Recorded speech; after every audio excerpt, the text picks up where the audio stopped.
Alhamdulillah, kita jumpa lagi di pembelajaran tematik pada pertemuan hari ini. Bu Guru harap kita semua tetap dalam keadaan sehat dan tetap semangat belajar meskipun di rumah aja. Nah, setelah melewati ujian tengah semester 1 pekan kemarin, Bu Guru harap kita tetap semangat ya, nggak usah putus asa. Nah, pada pembelajaran kali ini kita akan memasuki tema baru yaitu tema 3. Tema 3, subtema 1, hewan dan tumbuhan di lingkungan rumahku. Kelas 4 SD IT Cendekia. Tahukah kamu? Di sini sudah tampak beberapa gambar pohon. Ada yang tahu pohon apa itu namanya? Ya, ini disebut dengan pohon sagu. Perlu kita pahami bahwa sagu merupakan makanan pokok penduduk Indonesia, terutama Indonesia bagian timur yaitu Maluku dan Papua. Dengan hasil olahan sagu berupa papeda. Nah, sagu yang tumbuh di daerah pantai ketinggiannya bisa mencapai 700 meter. Tinggi banget ya. Nah, sedangkan sagu yang tumbuh di daerah rawa tingginya antara 20 sampai 30 meter. Sagu bisa dipanen jika usianya sudah mencapai 3 sampai dengan 5 tahun. Jadi dalam memanen sagu itu tidak boleh sembarangan. Nah, berikut tahapan-tahapan untuk memanen sagu. Yang pertama, pohon sagu dirobohkan atau ditebang, lalu dipotong hingga tersisa bagian batang saja. Berikutnya, batang sagu dibelah, bagian tengah dicacah dan diambil, lalu dihaluskan dan disaring. Berikutnya, hasil saringan dicuci dan patinya atau tepungnya diambil, lalu diolah menjadi tepung. Nah, selain sagu, masih banyak lagi bahan makanan yang digunakan sebagai makanan pokok. Contohnya ada padi, kita olah menjadi nasi, jagung, ketela, gandum, yang bisa kita olah menjadi berbagai macam makanan. Nah, berikut cara melestarikan sumber daya alam yang ada di lingkungan sekitar kita. Mengingat negara kita, negara Indonesia merupakan negara yang kaya akan sumber daya alam. Yang pertama, melakukan sistem tebang pilih. Jadi, dalam menebang pohon atau tanaman itu harus kita lihat usia tanaman tersebut. Reboisasi dan sengkedan, yaitu penanaman pohon. Yang kedua, menghindari penggunaan pukat harimau, bom, racun, dan listrik saat penangkapan ikan, baik itu di laut, danau, rawa, maupun di sungai. Nah, sekarang mari kita coba melengkapi kalimat tanya berikut ini. Di sini Bu Guru sudah menyiapkan beberapa contoh kalimat pertanyaan beserta jawabannya. Namun, kalimat tanya yang Bu Guru siapkan merupakan kalimat tanya yang belum sempurna. Artinya, kita harus melengkapi kalimat tersebut hingga menjadi kalimat tanya yang baik dan benar. Contoh yang pertama, titik-titik, manfaat karbohidrat bagi tubuh kita. Jawabannya, manfaat karbohidrat bagi tubuh kita yaitu untuk sumber energi atau tenaga. Jadi, untuk melengkapi kalimat tanya nomor 1 adalah dengan membubuhkan atau menambahkan kata tanya yaitu kata apa. Apa manfaat karbohidrat bagi tubuh kita? Nah, jawabannya Manfaat karbohidrat yaitu untuk sumber energi dan atau tenaga. Yang kedua, sama. Titik-titik cara menghemat listrik. Jawabannya, cara menghemat listrik yaitu dengan cara mematikan lampu atau kipas yang sudah tidak dipakai.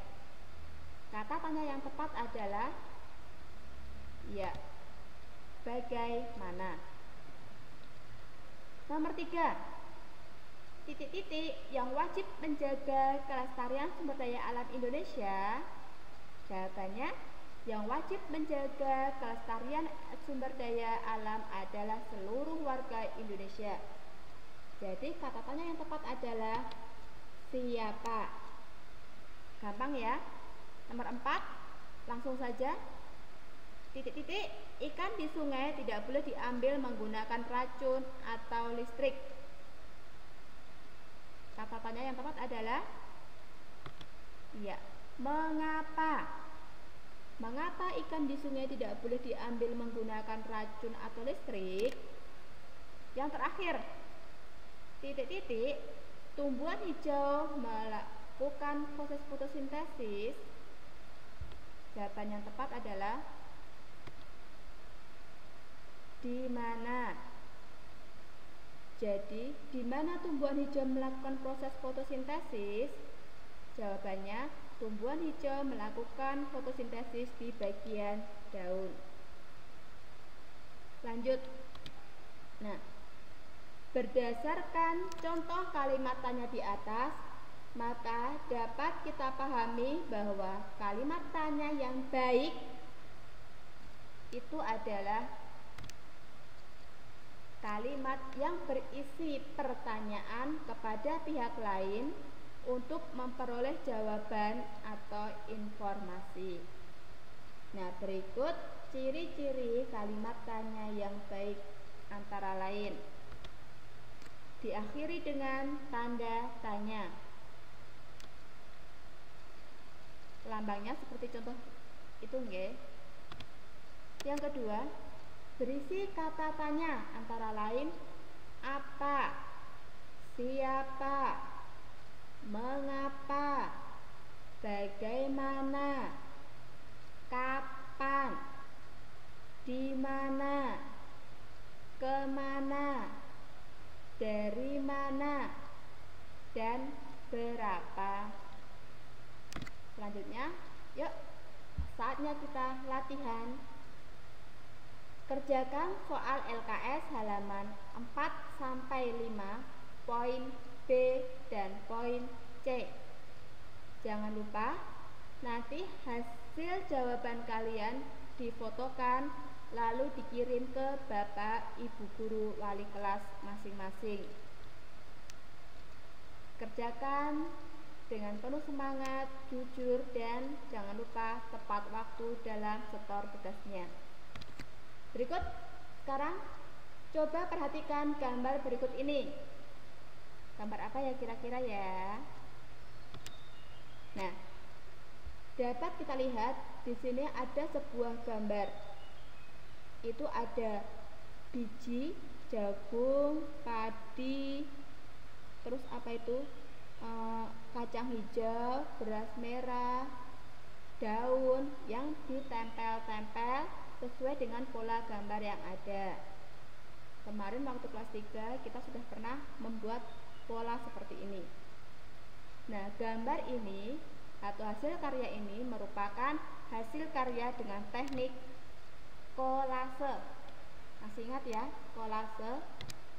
Nah, teknik kolase adalah teknik mendekorasi permukaan suatu benda dengan cara menempelkan materi seperti kertas, biji-bijian, daun kering, ada juga bunga, ada juga kain, bahkan ada juga buah.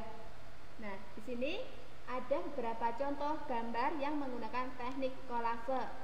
Yang pertama, nah ini contoh gambar dengan pola binatang yang menggunakan teknik kolase menempelkan daun ada daun yang kering, daun yang masih hijau, dan daun yang sudah setengah mengering.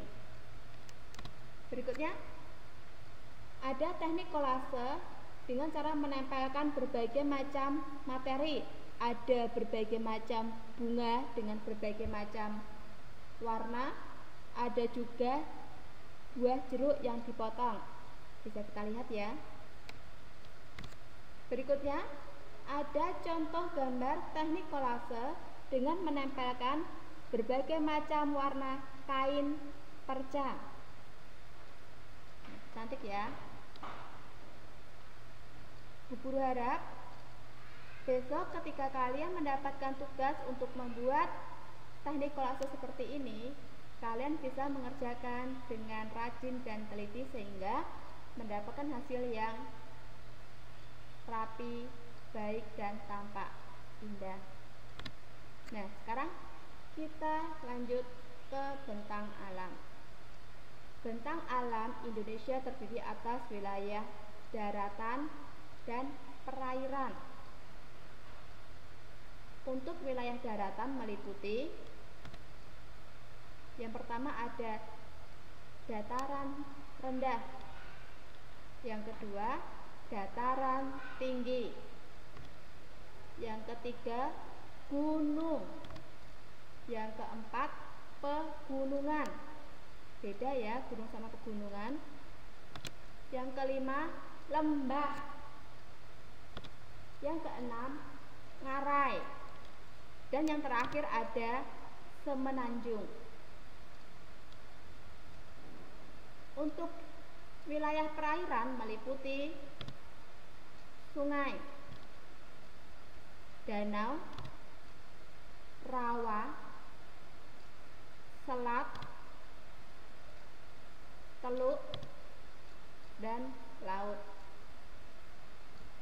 Bisa dipahami perbedaannya ya antara daratan dan perairan.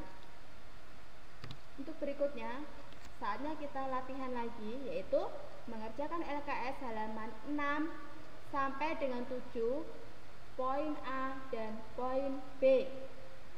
Jangan lupa lagi, nanti hasil fotonya dikirim ke Bapak Ibu Guru Wali kelas masing-masing. Diharapkan dikerjakan tepat waktu dan disetorkan sesuai dengan jam yang sudah ditentukan. Nah, untuk latihan soal kali ini adalah di sini Bu Guru sudah menyiapkan 5 soal yang wajib kalian kerjakan di buku tulis masing-masing.